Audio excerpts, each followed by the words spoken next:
তারা সুস্থ থাকুক, ভালো থাকুক, ভালো কাজটা করুক, মানুষের জন্য মানুষের পাশে থাকুক, এইটুকু আমার কামনা।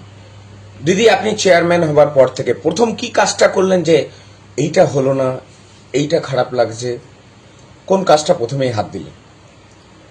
মোটামুটি কি মানে সবটাতেই একটু একটু করে হাত দিয়েছি। এখনো কমপ্লিট হতে তো সময় লাগবে, কারণ যা কাজ এটা মানে সব সময়, যেমনি সংসারের কাজ সব সময় থাকে, একদম। পৌরসভার কাজও সেই সব সময় থাকে। কোন কাজটা করলে সব থেকে বেশি মনে হয় যে এটা মানুষের জন্য করলাম, এটা ভালো হবে? দেখুন, মানুষ চায় আমাদের কাছে একটু পরিষেবা। এই পরিষেবাটা যদি আমি দিতে পারি, নিশ্চয়ই মানুষও ভালোবাসবে এবং আমারও মনের দিক দিয়ে স্যাটিসফাইড যে না, আমি মানুষের জন্য একটু করলাম। আপনিও একজন মহিলা, আপনার দলনেত্রী মমতা বন্দ্যোপাধ্যায় একজন মহিলা, কি শুভেচ্ছা থাকবে তার জন্য এই নববর্ষে? তার জন্য শুভেচ্ছা এবং প্রণাম তাকে জানাতে হয়, কারণ তার আদর্শে আমরা আদর্শিত।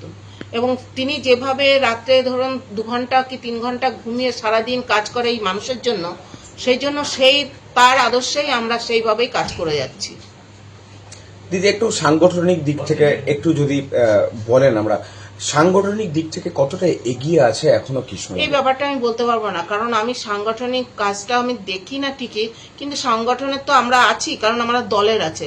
সংগঠনের জন্য তার সভাপতি আছে, জেলা সভাপতি আছে, টাউন সভাপতি আছে, তারা বলবে, এবং আরো নেতৃত্ব স্থানীয় লোকেরা আছে, তারা বলবে।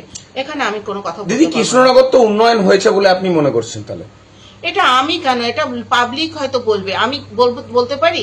আমি নিজের দই কখনো বলে যে টক, নিজের ঘোল কখনো কখনো টক বলে না। ন্যাচারালি আপনারা মানুষের কাছে শুনুন।